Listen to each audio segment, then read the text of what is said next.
ស៊ីថ្មីនិយមស្រែកស៊ីថ្មីនិយមស្រែកស៊ីថ្មីនិយមស្រែកស៊ីដើរដំណើរព្រានរីដោយទីរបស់ស្រីបងសតម្ដងពេលបងជីម៉ូតូអស័យបងសតម្ដងពេលបងជីម៉ូតូអភ័យឃើញស្រីនាងដើរទៅមានខោភ័យកាត់សា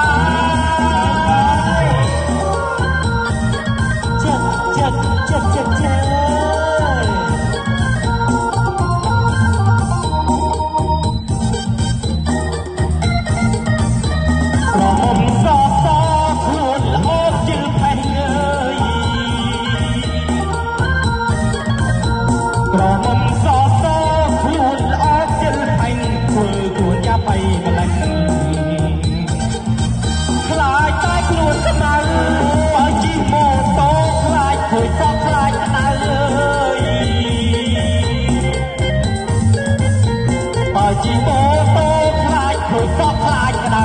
ព្រឹកឡើងតាំងតែហើយគ្នាទៅដើរលេ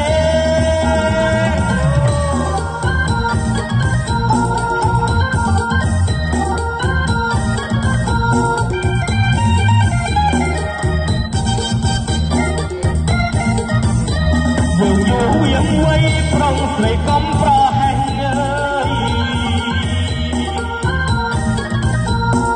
យូរវៀងវៃប្រុងស្រីកំប្រហែងយើងរៀនសូត្រឲ្យចេះប្រពៃណីដូនតា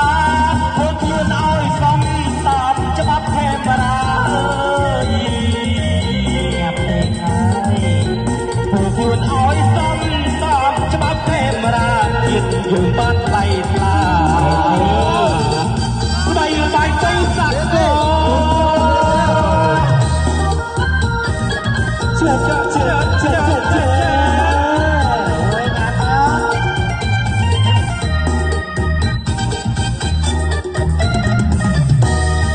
មុំសស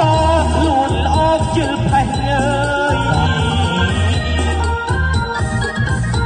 ក្រមុំសសខ្លួនល្អជិលផេះធ្វើខ្លួនយ៉ាប់អីម្លេះខ្លាចតែខ្លួនស្មៅ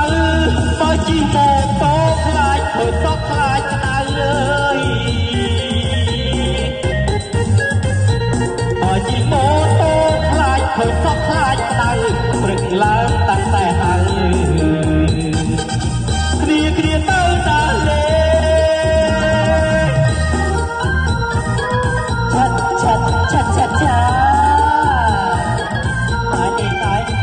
ឆាតានេះតែចិត្តតែយូរវៀងវៃប្រុងស្រីកំប្រហែងអើយយូរវៀងវៃប្រុងស្រីកំប្រ